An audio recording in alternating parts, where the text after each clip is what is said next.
Bendito el Eterno, el uno y lo único, que no hay nada excepto Él, bendito sea su santo nombre. Y shalom a todos. Les saludo en la víspera de este sagrado Shabbat, un Shabbat muy importante antes del comienzo del mes de Elul, el mes de la misericordia, el mes del que nuestros sabios han dicho que la presencia del Eterno está más cerca de nosotros. Y nuestra compañera de viaje en esta semana, otra excelente porción de la Torá, nos ha dado la mano, nos ha fortalecido, nos ha dado luz en este trayecto y nos ha traído hasta aquí, hasta este instante, hasta este momento. Y nos está entrando en este santo Shabbat para colmarnos de bien, para colmarnos de bendición, de las profundidades de la palabra del Eterno, que traiga luz, que traiga prosperidad, que traiga salud para todos ustedes y para toda la casa de Israel, que haya redención y salvación para nuestro pueblo, protección para nuestros soldados y para todos sus hijos en el mundo entero. En estos tiempos de mucha oscuridad, pero también de mucha luz. Acuérdense que la dualidad se manifiesta en todo. Potencialmente está en todo, a veces muy sutilmente, a veces muy obviamente. Pero como ocurrió en Egipto, aún en medio de la plaga de la oscuridad, sus hijos tenían luz. Y así es en estos tiempos, en la oscuridad del mundo. Sus hijos tienen su luz. En dependencia de cuán bien conectados estemos con Él, la presencia del Eterno va a resplandecer para nosotros, que así sea. Entonces, esta porción que nos ha acompañado, nos ha dado la mano en esta semana, se llama Re'é. Y Re'é es una palabra que significa mira. Una palabra que transmite un mensaje muy importante desde el mismo comienzo de esta porción. Comienza fuerte, comienza bien arriba, comienza con un mensaje directo. Mira, es un imperativo, mira. Yo presento delante de ti. Es aquí las dos primeras palabras. Vamos a analizar primero estas dos primeras palabras de esta porción. Cuando dice Re'é, mira, ya nos está diciendo algo claro. Hay una diferenciación entre el mensaje de esta porción y el mensaje de las dos porciones anteriores. Acuérdense que el acento espiritual, la esencia, el mensaje trascendental de las porciones anteriores estaba relacionado con escuchar atentamente, escuchar para obedecer, escuchar para interiorizar y poner en práctica. Acuérdense que se acentuó, se recalcó muchas veces en las porciones anteriores la idea de escuchar, de Shema, que es un sentido más espiritual que el de la vista.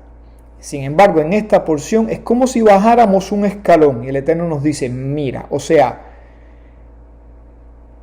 después de interiorizar, después de captar este mensaje que yo te estoy dando continuamente, después de degustarlo en tu interior, visceralmente, después de convertirlo en tu voluntad, yo te digo, mira, aún en el plano más superficial, porque la vista es el sentido más superficial. Contradictoriamente es el sentido por el que recibimos mayor cantidad de información, pero es el sentido más veleidoso, más traicionero. La vista es fácilmente de engañar. Los prestidigitadores, los llamados magos de los circos, engañan mucho nuestra vista. Y es fácil de hacerlo. Se puede incluso sembrar imágenes como en los mensajes subliminales que existen en la televisión y el cine. O se pueden borrar o quitar imágenes. Es fácil manipular el sentido de la vista. Al mismo tiempo, cuando vemos algo es obvio, el sentido del oído necesita entender, pero el sentido de la vista es muy directo, porque estás viendo las cosas. Entonces, el mensaje con el que abre el telón, el portón de esta parashá es, mira, en un sentido más bajo que el del oído, en un nivel más superficial, pero al mismo tiempo, en este plano obvio, yo también te estoy dando una orden, yo estoy poniendo delante de ti algo. O sea, en lo más profundo y en lo más superficial, quiero que estés consciente de lo que te estoy dando, de lo que estoy poniendo delante de ti. Ese es el mensaje con que abre esta porción. En este nivel de la vista, en este nivel que tú usas más, en este nivel con el que está, es decir, en el nivel de tu vida cotidiana, no en el nivel de Shema, en el nivel en el que tú te sustraes del mundo y te conectas conmigo, en el nivel de tu intimidad conmigo, en el nivel en el que tú te retraes a un rincón, te apartas para tener comunicación conmigo.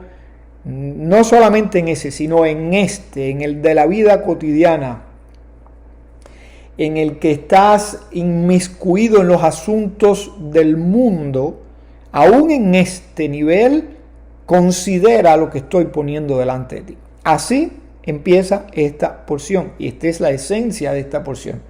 Lo interesante es que seguidamente, a continuación de esta palabra re'e, que implica todo esto, mira, en este plano de la visión, Anojí, yo presento delante de ti. Y la palabra Anojí tiene también un mensaje trascendental, porque hay dos formas de decir yo en hebreo, Ani y Anojí, pero Anojí es una palabra que Dios se ha reservado para momentos cumbres. Cuando anteriormente el Eterno usó esta palabra, este término, para hablarle a Israel, desde la cumbre del Sinaí, cuando dio las 10 declaraciones, usó esta misma palabra, Anojí.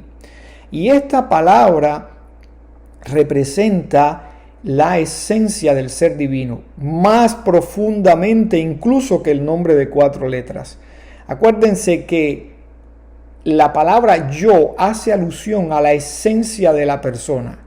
Si bien el yo es algo que puede ser muy negativo en los términos en que conocemos el yo, en que manejamos la palabra yo o el ego, que son dos cosas diferentes, pero que se conceptúan indistintamente, se conceptúan de varias maneras. Voy a rectificar, no indistintamente, pero de varias maneras. Algunos autores utilizan los conceptos de una manera u otra, o sea, para un término o para el otro, pero no es exactamente lo mismo. Aún así, el concepto vamos a unificarlo por ahora en aras de la comprensión de este mensaje. Yo hace alusión a la esencia de la persona, a esa chispa divina que está en nuestro interior, esa chispa que se origina en el ser divino y que es el combustible de nuestra existencia, es lo que está detrás de todo lo que existe. Esa chispa divina es el yo de la persona, el yo que se va cubriendo de capas, el yo que se va vistiendo de materialidad, se va vistiendo de emociones, se va vistiendo de conocimiento, se va vistiendo de sabiduría, se va vistiendo de experiencias, se va vistiendo de el día a día, se va vistiendo de nuestro ambiente, de las relaciones que establecemos, se va vistiendo de los golpes de la vida y las cosas buenas de la vida. Y toda esa armadura, toda esa vestidura que va creándose alrededor del yo es lo que nosotros aparentamos ser. Pero detrás de todo eso está la esencia de la persona, desnudita. Y a eso hace alusión la palabra yo. Atravesando todas esas capas llegamos allí, a a esa esencia, a esa chispa, a esa parte profunda. Lo mismo pasa con el ser divino. El ser divino está vestido de su palabra, que nos ayuda a comprenderlo, a entenderlo hasta donde eso es posible. De toda la creación, que también es una manera es un mensaje con el que Él se nos presenta, pero que al mismo tiempo lo encubre. Pero traspasando todas estas capas de su palabra, traspasando todas estas capas de la materialidad del universo, hay una esencia. Esa esencia a esa esencia hace alusión esta palabra, Anohí, yo. Él es el único que puede decir eso, el único yo, el yo de todos los yoes, el yo que está detrás de todo, la causa de las causas. Ese es el Eterno, y eso está representado en esta palabra Anohí, que fue usada también cuando fueron pronunciadas esas 10 declaraciones desde la cumbre del monte Sinai, un momento crucial en la historia de la humanidad y particularmente en la historia del pueblo de Israel. Entonces, ya aquí también tenemos otro mensaje. Está hablando la esencia divina. Aún en este nivel de la vida cotidiana del hombre, la esencia divina te está dando un mensaje, te está diciendo: pongo delante de ti ¿qué? Berajá uklala, bendición y maldición. Y aquí hay que detenerse brevemente, porque de aquí parten muchos conceptos, muchas enseñanzas. Pero si vamos a la raíz de todo eso, ¿qué es lo que hay? La dualidad. La dualidad de la que hemos hablado mucho, y si el Eterno nos presta vida y posibilidades, seguiremos hablando de ella, porque la dualidad es algo esencial que tenemos que entender. Solo existe Dios, no hay nada más que Él. Él es uno y único, pero Él permitió de alguna manera que no es del todo comprensible para nosotros. Él permitió que su unidad y unicidad se adelgazaran lo suficientemente o se encubrieran lo suficientemente para que surgiera algo de sí mismo y que sigue siendo Él de una manera encubierta, que tiene la apariencia de ser algo distinto, diferente de Él, del ser divino. Esa es la dualidad que se manifiesta en todos los aspectos de la creación, incluyendo en este: pongo delante de ti la bendición y la maldición. De donde algunos infieren que hay libre albedrío, tema en el que no me voy a meter porque es un tema difícil y puede traer, dado que se trataría muy superficialmente, puede traer dudas e incomprensiones, y es mejor soslayarlo de momento.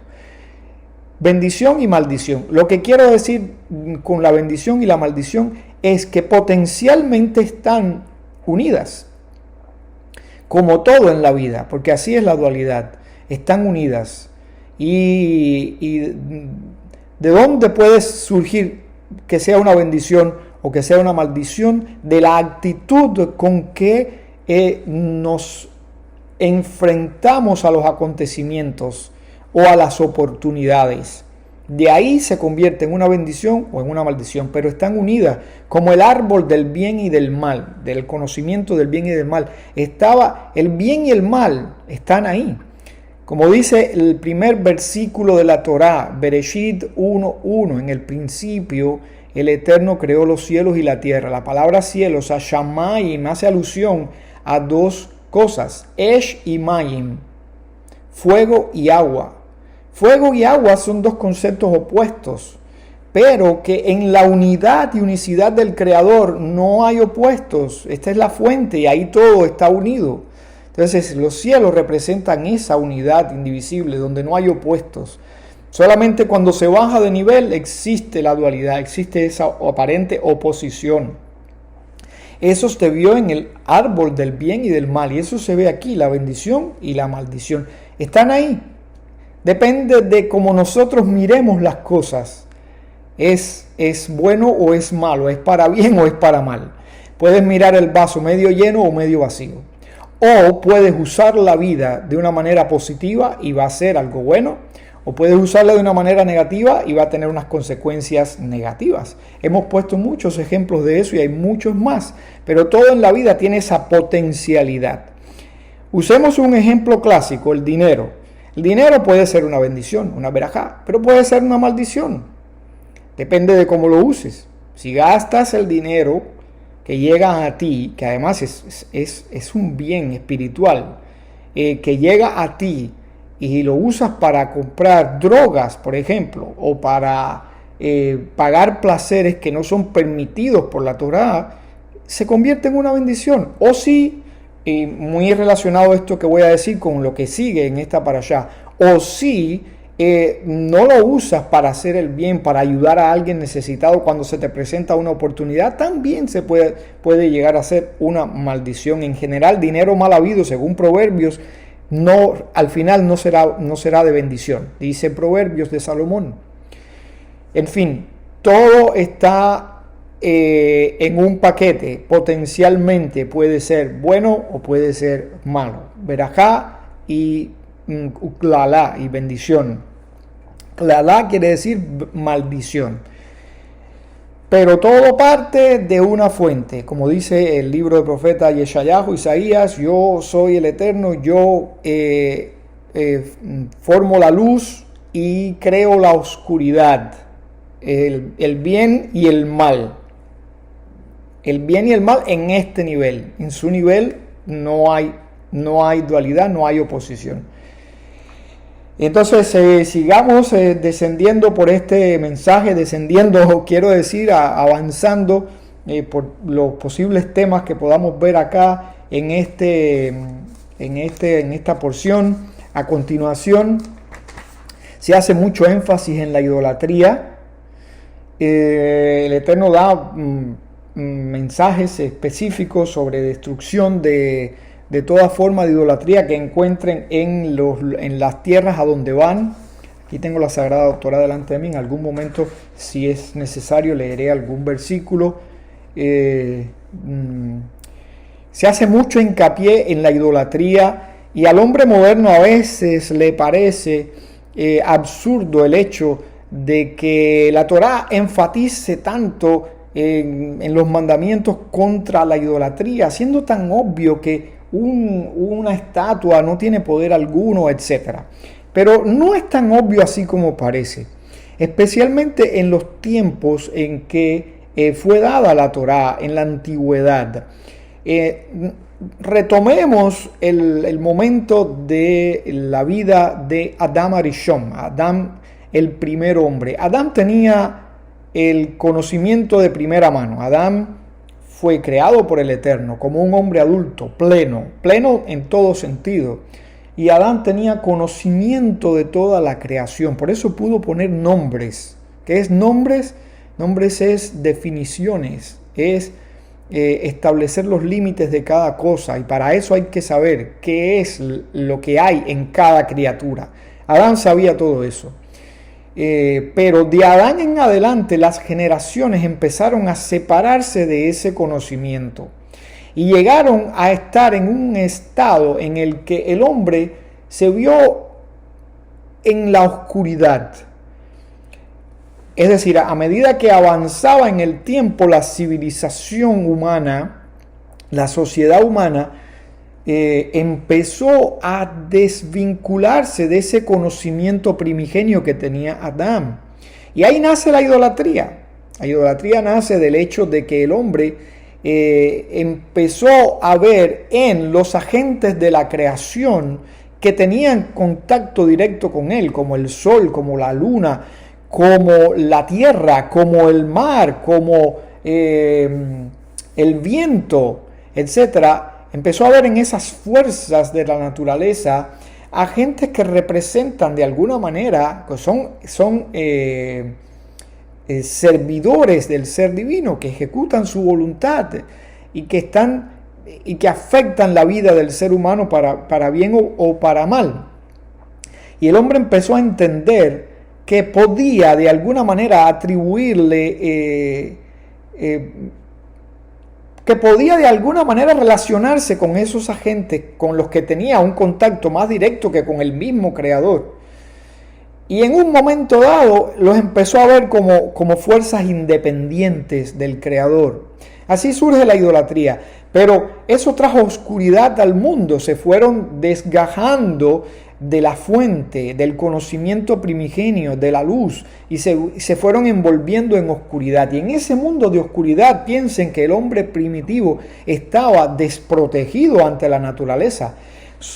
Vamos a sustraernos de momento del tiempo presente y de todos los avances de la ciencia y de la tecnología. Si nos vamos atrás en una máquina del tiempo, a una época donde no se conocían la mayoría de las cosas que conocemos hoy, nos vemos de pronto desprotegidos ante la inmensidad de la creación, desprotegidos ante frío intenso, ante catástrofes naturales, ante calores intensos, ante escasez de alimentos, ante de pronto la devastación que nos deja sin el techo donde cubrirnos, sin el hogar donde protegernos de la intemperie, ante las fieras que son más fuertes que el ser humano, ante las enfermedades que nos dejan indefensos, lo aleno, ante la muerte de una criatura en el nacimiento o de la madre que está dando a luz. El hombre se veía impotente ante todo eso, y en medio de esas vicisitudes empezó a recurrir a estas fuerzas cada vez más y a relacionarse con ellas. Imagínense la importancia de la fertilidad, la importancia de incrementar una comunidad para protegerse, para producir alimentos, etcétera, y que en el momento la tasa de mortalidad infantil fue elevada en algunos tiempos. Entonces el hombre buscaba la manera de contrarrestar eso. No tenía los avances de la ciencia, de la medicina, y entonces recurría a estos agentes en los que empezó a haber independencia. Trataba de sobornar esas fuerzas naturales, de comprarlas, de apaciguarlas, de ganarlas para su propio bien. Y ahí surgen las deidades de la fertilidad, las deidades de las tormentas, de las cosechas, y todas estas cosas surgen de esa impotencia del hombre, de esa necesidad del hombre que se separó de la fuente, del conocimiento que tenía el primer hombre o los primeros hombres. Y esas ideas de la idolatría se fueron acentuando, fueron cobrando cada vez más importancia en el mundo antiguo. Y desde Abraham en adelante, Abraham se separó de todos esos conceptos. Abraham reencontró el camino original. Y por eso es el padre del pueblo de Israel. Es el originador de este pueblo que está llamado a alumbrar al mundo, a mostrarles la senda y a invitarlos a caminar por ella. Esa es la misión del pueblo de Israel. O sea, Abraham reabrió este camino para todos. Y por eso es que Hashem insiste aquí que cuando lleguemos a estas naciones que están enfermas de idolatría, pues que destruyamos esos conceptos y sanemos a la tierra de esa plaga.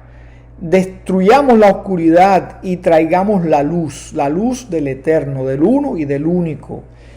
Por eso se hace tanto énfasis, porque en la antigüedad, aunque hoy parezca obvio que un muñeco, una estatua o una pintura no tiene poder, aunque todo eso es cuestionable, en la antigüedad no era así. El hombre lo usó como mecanismo de defensa. Ahora bien, ¿por qué digo que todo eso es cuestionable? Porque sí existen poderes que en el mundo, y en esto tampoco vamos a profundizar, pero sí existen, a veces el hombre encuentra razones para atribuirle poderes a algo. Y más adelante en esta misma porción vamos a encontrar razones para eso. Lo voy a mencionar ahora, aunque lo abordaremos más adelante. esta misma porción dice que si alguien se aparece invitando al pueblo a la idolatría, pero haciendo señales y maravillas, no le creamos. Pero dice, haciendo señales y maravillas, quiere decir que es posible. Es posible. Entonces, esas señales y maravillas a veces están asociadas a elementos de idolatría. Y eso puede inducir a la persona a creer que sí, que hay poder detrás de algo en este mundo. Y de hecho lo hay, pero todo poder depende del uno y del único. No hay poderes independientes en la creación, no existe nada como eso. Y esa es la razón por la que el pueblo de Israel no cree, no nos dejamos convencer con milagros. Pero bueno, eso lo veremos más adelante. Dice, y quiero enfatizar que la idolatría tiene muchas modalidades, no es solamente el hecho de ver un ídolo y rendirse ante él. Acuérdense que practicar la idolatría implica hacer las cosas que solo se pueden hacer con el Eterno: presentar ofrendas, hacer libaciones, postrarse o pedir. Esas cosas que se hacen o que solo se pueden hacer con Dios, cuando uno las hace, porque delante de un ídolo uno puede pasar, eso no es idolatría. Pero cuando uno hace algo de esto, eso es lo que es idolatría. Pero hay modos sutiles de idolatría: el miedo, la angustia, la depresión, la tristeza, la arrogancia, también son formas de idolatría, porque todo lo que se interpone entre Dios y nosotros es idolatría. Todo lo que disminuye el honor que tenemos que rendirle al Creador, el reconocimiento que tenemos que tener del Creador, que es de donde viene todo. Cuando uno es arrogante, uno está disminuyendo ese honor del Creador y uno se lo está atribuyendo a uno mismo. Lo alenu, hashbe shalom, que no pase con ninguno de nosotros. Esas son formas de idolatría. Entonces, más adelante acá habla del diezmo. El diezmo, acuérdense que es un ciclo. Hoy en día, cuando hablamos de diezmo, solamente pensamos en el 10% que se pide en ciertos lugares, de los cuales no voy a hablar. El 10% de los ingresos de una persona. Pero en términos bíblicos, el diezmo es todo un ciclo, es un sistema diseñado para sostener a la tribu que estaba dedicada al sacerdocio, al servicio en el Mishkan y posteriormente en el templo, y a la instrucción de la Torá en las ciudades que le fueron asignadas a ellos. Esa tribu no recibió una porción, recibió 48 ciudades para ellos. Y ellos estaban dedicados a la enseñanza, al estudio y enseñanza de la Torá. Y también estaban dedicados al servicio en el santuario. Entonces, el sistema del diezmo estaba estipulado para sostener a esas personas que estaban dedicados a eso. Esa era su función, ese era su trabajo. Y el diezmo era para sostenerlos a ellos y también para sostener, para aliviar a los necesitados, a los extranjeros, a las viudas y a los huérfanos. Esa es la función del diezmo. Y por eso se sigue insistiendo en la sedaká, que es una sustitución moderna del sistema del diezmo. La sedaká, la ayuda a través de las donaciones, no es caridad propiamente, es hacer justicia, porque sedaká se traduce como caridad en algunos contextos, pero realmente es hacer justicia, es usar los bienes que de los que el Eterno nos ha hecho administradores para socorrer a aquellos a quienes el Eterno ha puesto en necesidad por un propósito específico. Y el propósito puede ser ese, que nosotros le tendamos la mano. Y el diezmo es un ciclo que se completa en 7 años. Ese es el ciclo de la Shemitah, que también es parte de esta porción. Es un ciclo de 7 años y que se repite. El ciclo comienza con que después de la cosecha o de la reproducción del ganado o del ganado menor, las ovejas y las cabras, el productor tiene que aportar a los levitas y a los coanim la terumá, o sea, la ofrenda y el diezmo, el 10% de todo eso, que representa el reconocimiento de que todo ha venido del uno y del único. Pero en el segundo año y en el tercer año, además de este 10%, el productor tenía que sacar otro 10%. En el segundo año usaba ese 10% para ir a festejar a Jerusalén. Es decir, tomaba su producción, subía a Jerusalén y allí en familia hacía una fiesta, hacía sus ofrendas e invitaba, además de a su familia, a los levitas, a los coanim, a los necesitados a participar de su fiesta en agradecimiento a Hashem, a compartir con ellos, a deleitarse de lo que Hashem le había dado, con aquello con lo que Hashem lo proveyó durante el año. Esa es parte del ciclo del diezmo. Y la Torá explica que si Jerusalén estaba muy lejos del lugar donde vivía, entonces vendiera esa producción, usara el dinero, viajara a Jerusalén y usara el dinero allí para comprar lo necesario para hacer esa fiesta en familia e invitando a levitas y necesitados a participar de ella, regocijarse delante del Eterno. Y el tercer año, en vez de hacer esto con esa segunda parte, después de haber sacado los primeros 10%, ese segundo 10%, en vez de ir a Jerusalén, lo pusiera en su ciudad a disposición, en el lugar donde vivía, a disposición de los levitas que estuvieran allí y de los necesitados, de las viudas, de los huérfanos o incluso de los extranjeros que vivieran en ese lugar, y todos se beneficiaran. Y ya estamos hablando de 3 años, primero, segundo, tercer año. Ese ciclo se repite en el cuarto, el quinto y el sexto año. Y en el séptimo año nadie puede reclamar propiedad de nada. Es el año de la Shemitah. Es el año en que las tierras se dejan, no se cultivan. Y nadie puede reclamar propiedad de tierra alguna. Todo el mundo tiene derecho a a tomar los frutos de los campos libremente, porque es algo hermoso, es algo hermoso. El ciclo de la Shemitah implica la provisión, la provisión del Eterno, no es la provisión la palabra que quería usar, pero bueno, si la recuerdo en un momento se las digo. Es la providencia, cómo Hashem establece todas las cosas en bien de todos.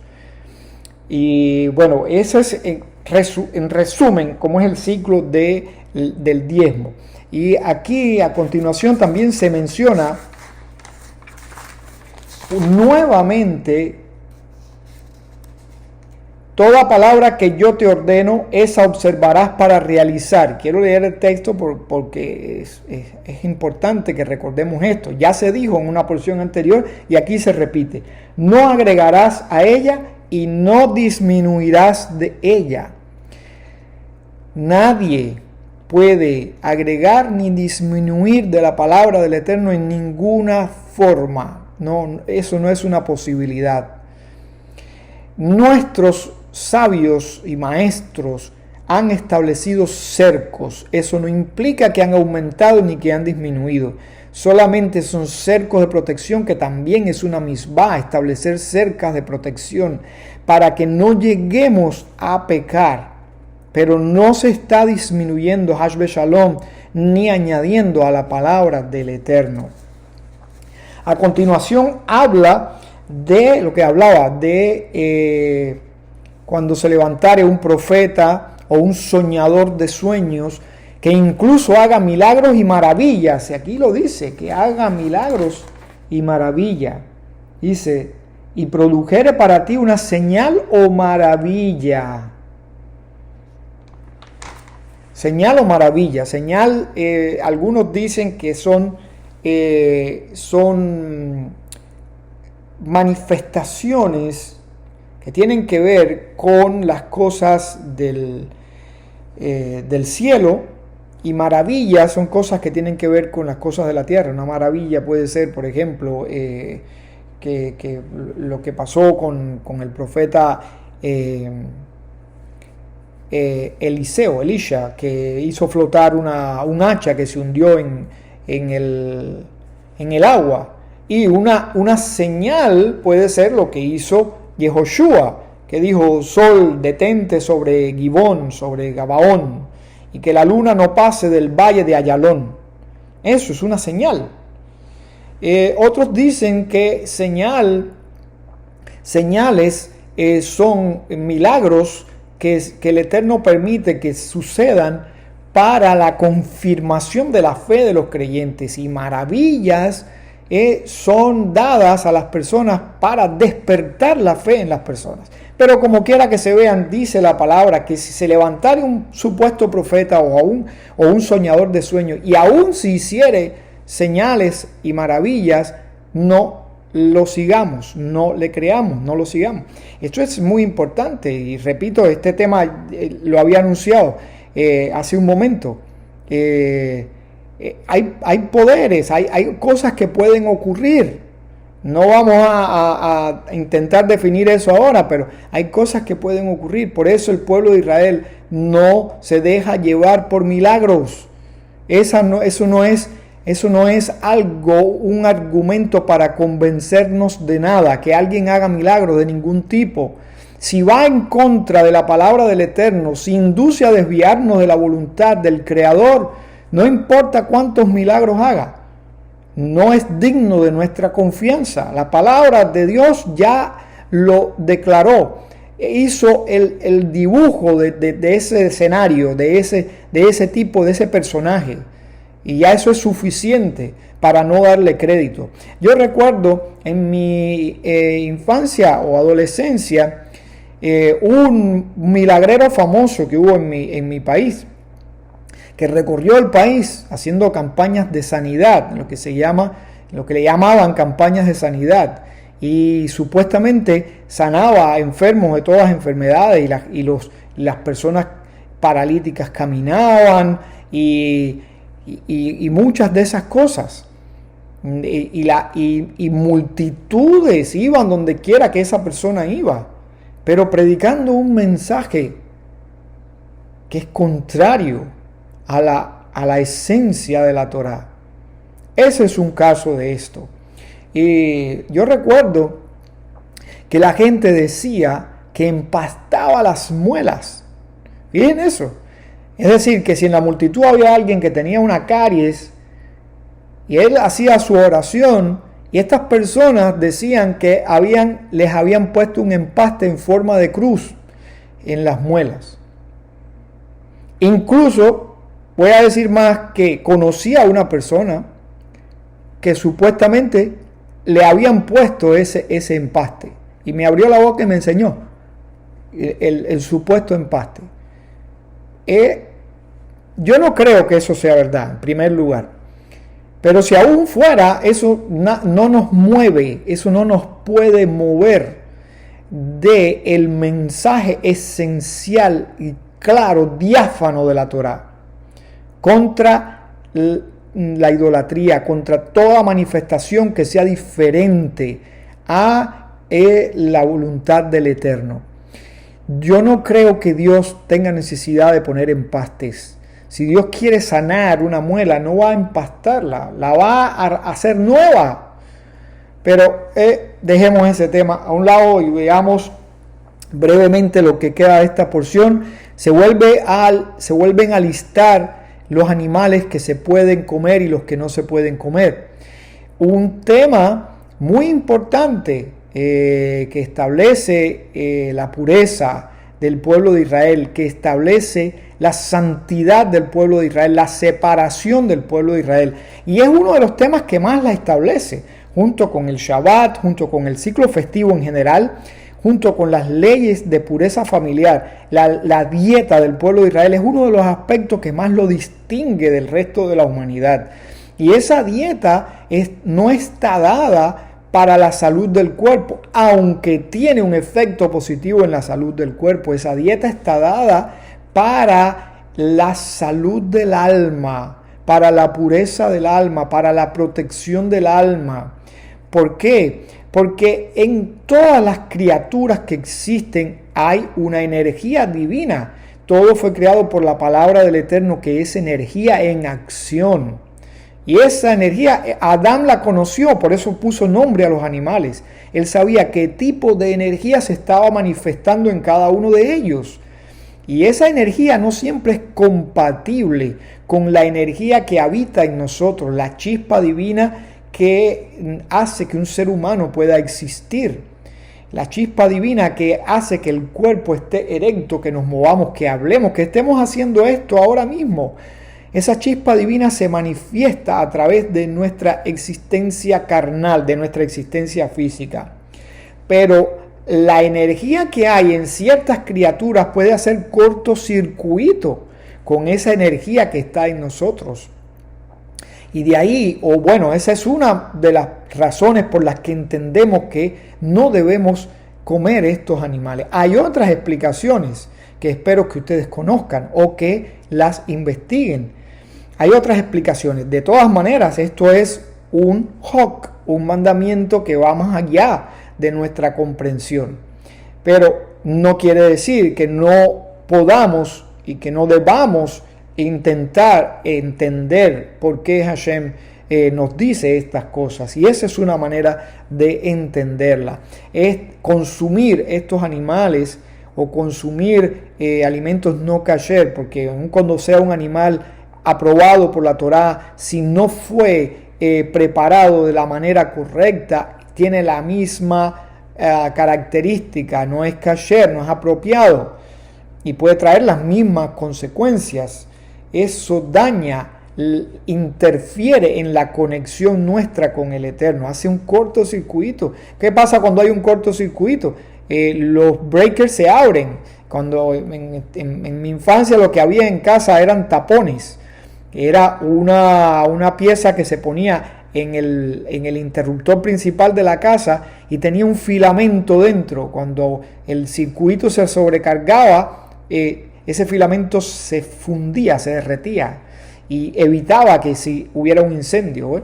Pero ¿qué pasa? Que interrumpe la conexión. Asimismo, estos animales o el consumo de lo que no es kasher interrumpe esa conexión.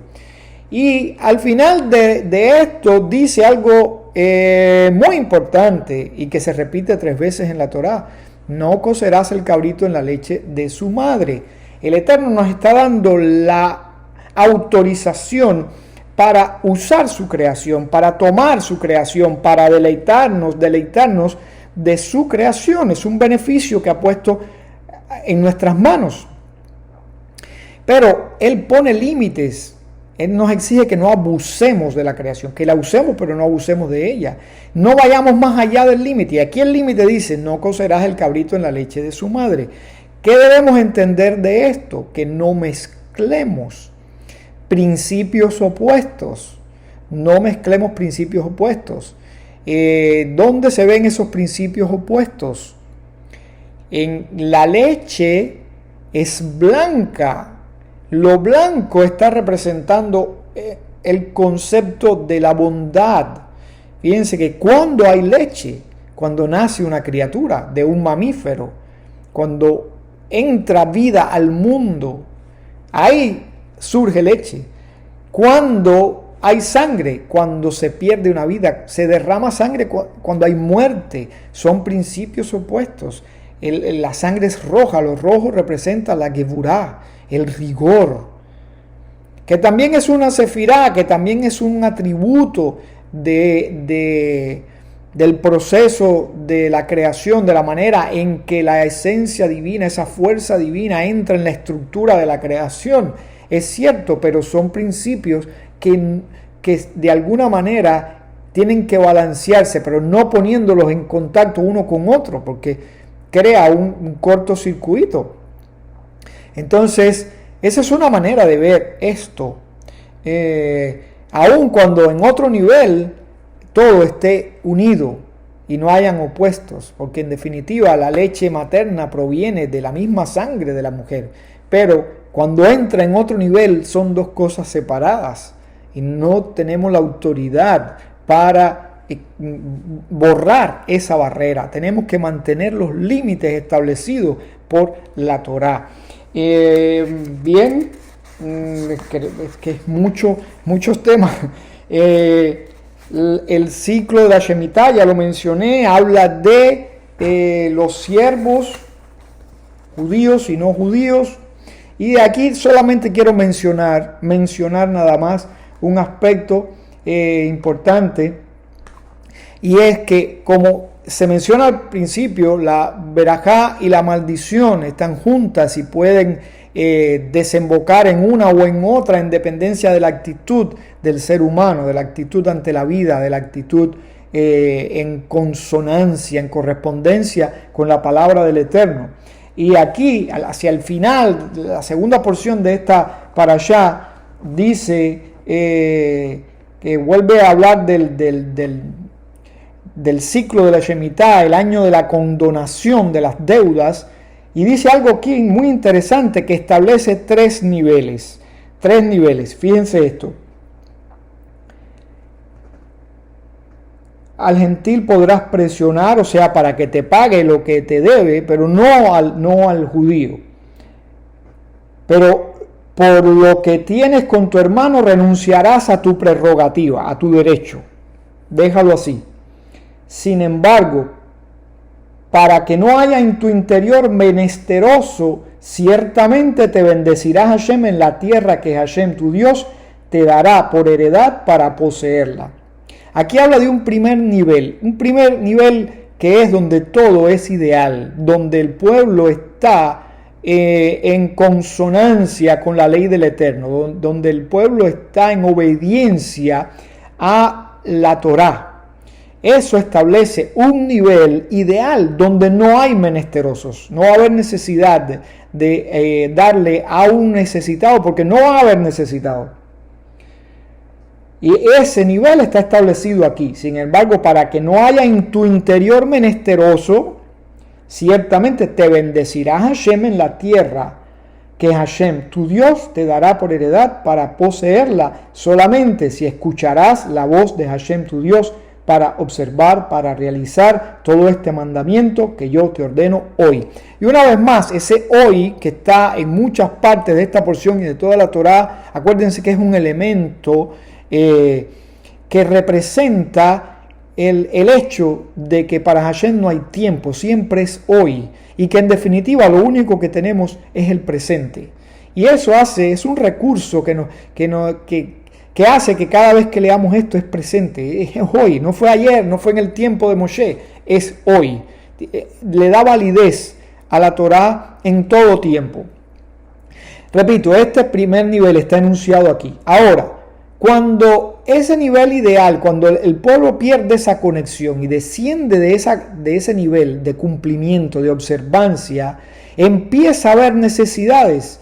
Ya la verajá no es absolutamente verajá, empieza también a haber maldición. Dice más adelante, si hubiera en tu interior menesteroso cualquiera de tus hermanos en cualquiera de tus ciudades en tu tierra que Hashem tu Dios te da, no endurecerás tu corazón, ni cerrarás tu mano contra tu hermano menesteroso, sino ciertamente habrás de abrir tu mano, etc. Pero está enunciando otro nivel. ¿Cuándo ocurre ese nivel? Cuando el hombre empieza a desconectarse, cuando empieza a ser negligente con algo de lo que está establecido en la palabra del Eterno. Y estas cosas pueden suceder a nivel personal, a nivel de pueblo y a nivel individual, porque todo esto está dado en dos niveles, a nivel individual y a nivel colectivo, a nivel del pueblo de Israel, porque la Torá fue dada al pueblo de Israel. Esa es la manera de entenderlo.